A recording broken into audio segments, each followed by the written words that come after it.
నమస్తే folks, welcome to my channel. Folks, డబ్బు నుంచి వచ్చే ప్రేమ దీపం లాంటిది. అది నూనెన్నంత వరకే వెలుగుతుంది. మనసులోంచి వచ్చే ప్రేమ సూర్యుడు లాంటిది. అది సృష్టి ఉన్నంత వరకు వెలుగుతూనే ఉంటుంది. అసలు నేను ఈ మాట చెప్పడానికి గల కారణం, తమిళ super star captain Vijayakanth Kollywood ఇండస్ట్రీలో నటుడిగా మంచి గుర్తింపును సంపాదించుకొని రాజకీయ నాయకుడిగా ఎదిగిన విజయకాంత్ అనారోగ్య సమస్యలతో బాధపడుతూ గురువారం ఉదయం కన్నుమూసిన విషయం అందరికీ తెలిసిందే. దీంతో తమిళనాడు చిత్ర పరిశ్రమలో ఎంతో విషాదం నెలకొంది. అలా ఎంతో మంది సెలబ్రిటీలు ఈయన మరణంపై స్పందిస్తూ ఎమోషనల్ గా ట్వీట్లు కూడా చేస్తున్నారు. ఇకపోతే ప్రేమం సినిమాతో డైరెక్టర్ గా మంచి గుర్తింపు సంపాదించుకున్న ఆల్ఫోన్స్ పుత్రేన్ విజయకాంత్ మరణంపై సంచలన వ్యాఖ్యలు చేశాడు. తను ఈ విషయాన్ని ఇన్స్టాగ్రామ్ ద్వారా తమిళనాడు ముఖ్యమంత్రి కొడుకైన ఉదయనిధి స్టాలిన్ ని ట్యాగ్ చేస్తూ, ఉదయనిధి అన్న, విజయకాంత్ గారిది సహజ మరణం కాదు, ఆయనపై ఎవరో కుట్ర చేశారు, వారెవరో వెంటనే కనిపెట్టండి అంటూ కమెంట్ చేశాడు. అంతేకాకుండా గతంలో కూడా కరుణానిధి జయలలిత గారిని ఎవరో కుట్ర చేసి హతమార్చారు. ఒకవేళ వారెవరో ఇప్పటికీ కనిపెట్టకపోతే ఇండియన్ 2 సెట్స్ లో ఉన్న కమల్ హాసన్ ని, ప్రస్తుత తమిళనాడు ముఖ్యమంత్రి స్టాలిన్ గారిని కూడా మనం కోల్పోవచ్చని చెప్పడంతో ఇతని వ్యాఖ్యలపై కోలీవుడ్ ఇండస్ట్రీలో పెద్ద ఎత్తున చర్చలు మొదలయ్యాయి. నిజంగానే విజయకాంత్ జయలలిత వల్లే రాజకీయంగా ఎదగలేకపోయాడా? విజయకాంత్ సంపాదించిన డబ్బంతా పోగొట్టుకొని అప్పుల బారిన ఎందుకు పడ్డాడు? విజయకాంత్ ఆరోగ్యం ఇంతలా క్షీణించడానికి గల కారణాలేంటి? ఇండస్ట్రీలో ఎంతో మంది నటీనటుల్ని సక్సెస్ చేసిన విజయకాంత్ తన కొడుకుల్ని ఎందుకు సక్సెస్ చేయలేకపోయాడు? వడివేలుకి విజయకాంత్ కి ఉన్న గొడవ ఏంటి అనే నమ్మలేని నిజాల్ని ఈ వీడియోలో చెప్పడానికి నేను ప్రయత్నిస్తాను. మీరు మాత్రం ఈ వీడియోని పూర్తిగా చూడండి. శ్రీ అమ్మోరు తల్లి జ్యోతిష్యాలయం నంబర్ 1 వశీకరణం స్పెషలిస్ట్ సుబ్రహ్మణ్యరాజు గారు. నమ్మండి, ఇది నిజం. ఖచ్చిత పరిష్కారం. దైవ శక్తి ఉంది. ప్రేమ, పెళ్లి, భార్య భర్తల సమస్యలు, స్త్రీ మరియు పురుష వశీకరణం చేయబడును. చెడు గ్రహ ప్రయోగాలకు నివారణ చేయబడును. మీ యొక్క ఎటువంటి సమస్యలకైనా ఫోన్ ద్వారానే 24 గంటల్లో పరిష్కార చేసి ఇవ్వగలరు. Phone number 9347161073. నేడు సమస్య మీది, పరిష్కారం మాది. ఫోక్స్, మన జీవితం గొప్పదని ఎప్పుడూ గర్వపడకూడదు. మనిషి జీవితంలో అదృష్టం అనేది ఎంతకాలం ఉంటుందో చెప్పలేం గాని జీవితంలో ఏదో ఒక రోజు చావాలా బ్రతకాలా అనే పరిస్థితి మాత్రం ఖచ్చితంగా వస్తుంది. ఆ రోజున మనం పడిన కష్టాలు జీవితాంతం గుర్తుండిపోయేలా చేస్తాయి. ఇక విజయకాంత్ నటించిన కెప్టెన్ ప్రభాకర్ మూవీ చాలా కాంట్రవర్సీస్ మధ్య 1991లో రిలీజ్ అయి సూపర్ డూపర్ హిట్ అవడంతో పాటు యూత్ లో కూడా విజయకాంత్ కి మంచి క్రేజ్ పెరిగింది. అలా ఆ మూవీ తర్వాత మానగర కావల్, భరతన్, కావ్య తలైవన్, ఏలై జాతి, రాజాదురై, సేతుపతి ఐపీఎస్, హానెస్ట్ రాజా అని 25 సినిమాలకు పైగా పోలీస్ క్యారెక్టర్నే చేయడంతో అన్ని మూవీస్ రిలీజ్ అయి సూపర్ డూపర్ హిట్ అయ్యాయి. ఇక ఇతని డేట్స్ కోసం వచ్చే ప్రొడ్యూసర్స్, డైరెక్టర్స్ కి తన డేట్స్ దొరకకపోతే క్యారెక్టర్ ఆర్టిస్ట్ గా ఉన్న శరత్ కుమార్ ని, సత్యరాజ్ ని ఆ మూవీస్ కి హీరోగా తీసుకోమని విజయకాంత్ రికమెండ్ చేసేవాడు. అలా ఆ మూవీస్ హిట్ అవ్వడంతో శరత్ కుమార్, సత్యరాజ్ స్టార్ హీరోస్ గా ఎదిగారు. ఇక ఇదే విషయంపై చాలా ఇంటర్వ్యూస్ లో వీరిద్దరూ చెప్పడం విశేషం.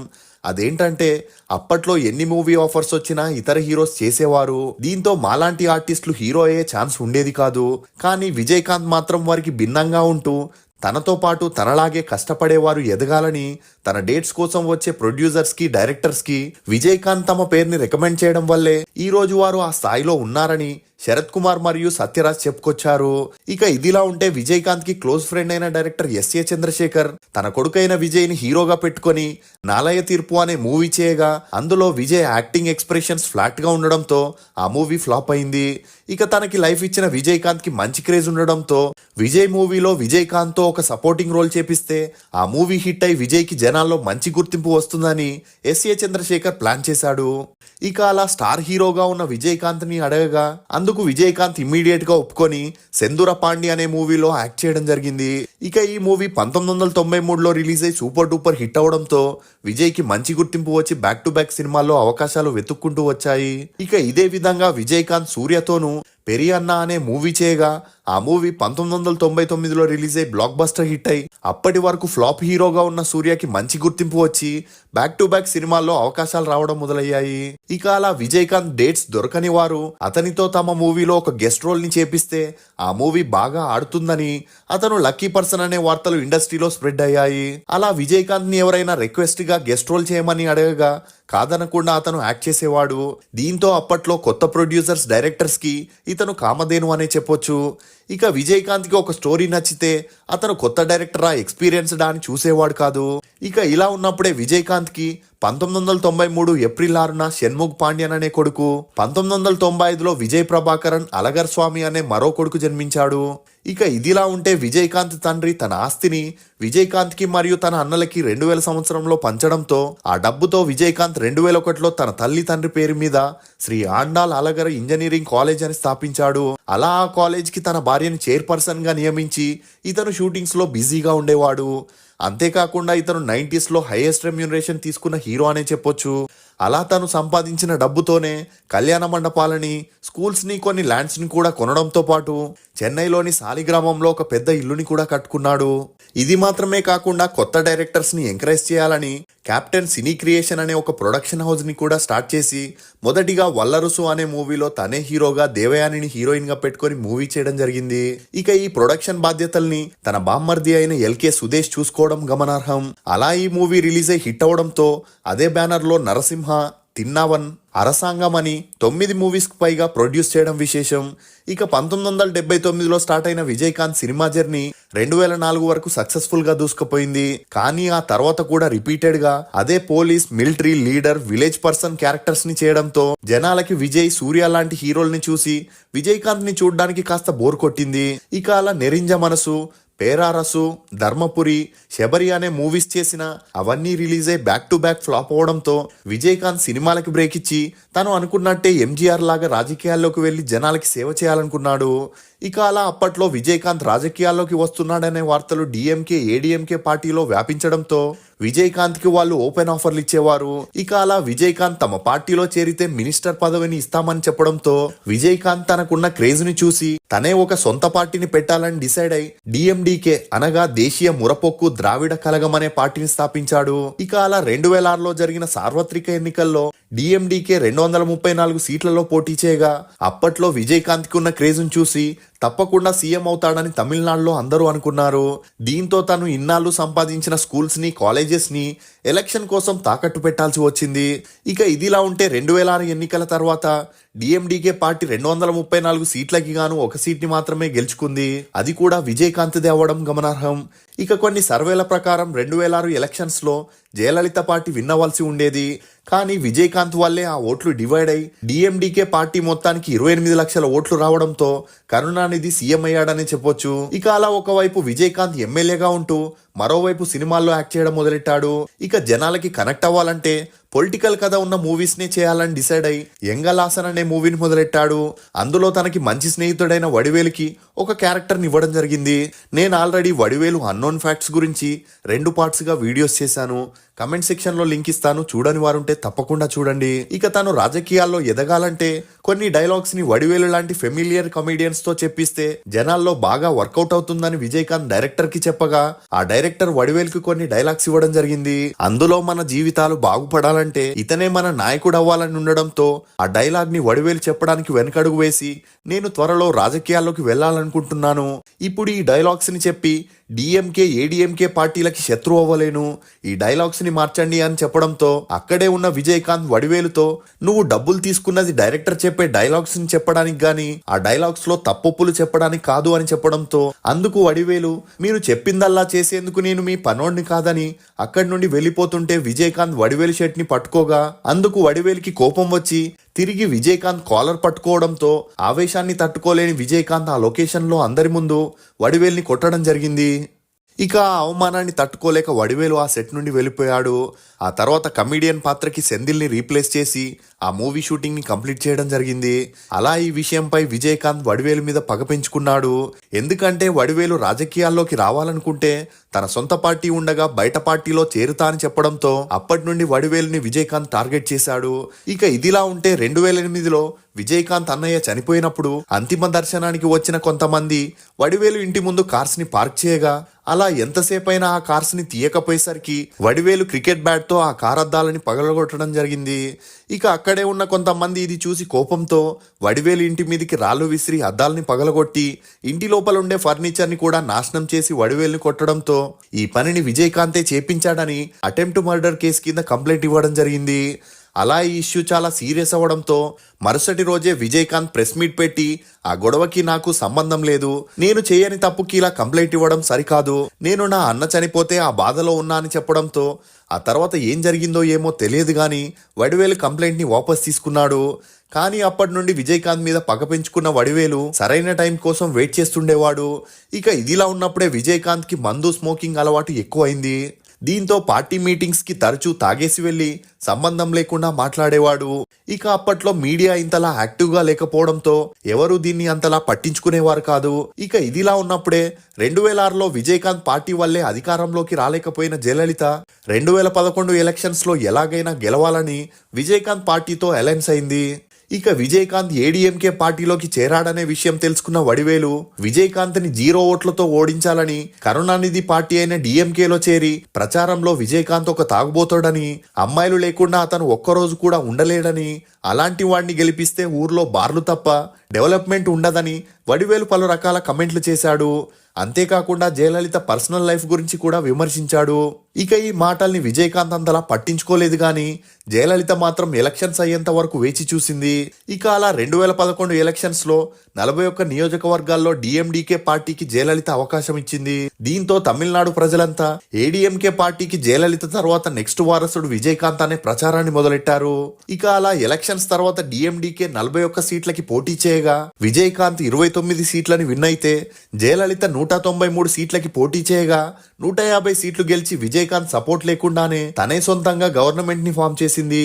ఇక ఈ విషయం తెలియని విజయకాంత్ జయలలిత తనకి డిప్యూటీ సీఎం గా గానీ లేక మినిస్టర్ పదవి ఇస్తుందనే ఆశతో ఉన్నప్పటికీ ఎలక్షన్స్ తర్వాత జయలలిత విజయకాంత్ ని పట్టించుకోలేదు.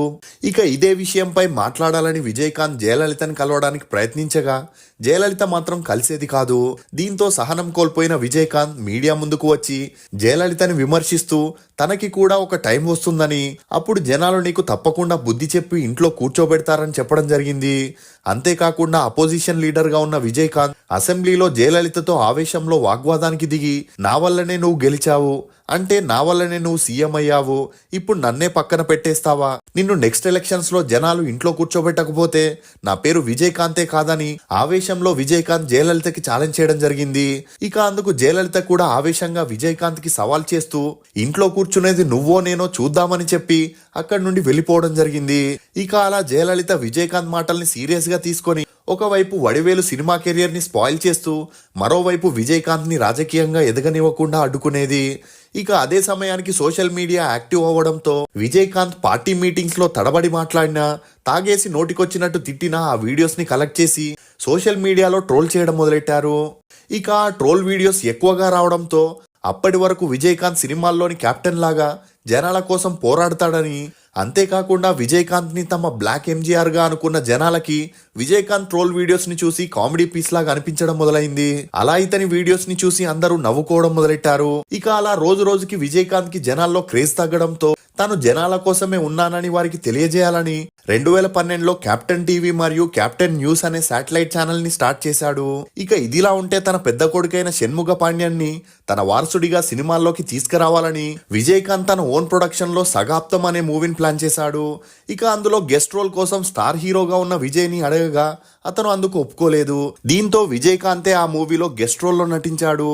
అలా ఆ మూవీ భారీ ఎక్స్పెక్టేషన్స్ తో 2015 ఏప్రిల్ 2న రిలీజ్ అయి ఫ్లాప్ అయింది. ఇక ఆ తర్వాత మధుర వీరన్, మిత్రన్ అనే మూవీస్ ని చేసిన అవి కూడా ఫ్లాప్ అవడంతో సినిమా ఇండస్ట్రీకి పూర్తిగా ఫుల్ స్టాప్ పెట్టేసి తమ కాలేజ్ పనులను చూసుకుంటూ తండ్రితో రాజకీయ పనుల్లో బిజీగా ఉండేవాడు. ఇక ఇదిలా ఉంటే విజయకాంత్ 2011 ఎలక్షన్స్ లో జయలలిత వల్ల మోసపోవడంతో 2016 ఎలక్షన్స్ లో ఎలాగైనా గెలిచి తనేంటో తన పార్టీ సత్తా ఏంటో ప్రూవ్ చేసుకోవాలనుకున్నాడు. అలా ఈ ఎలక్షన్స్ కోసం ఉండే ఆస్తుల్ని కాలేజెస్ ని అమ్మాల్సి వచ్చింది.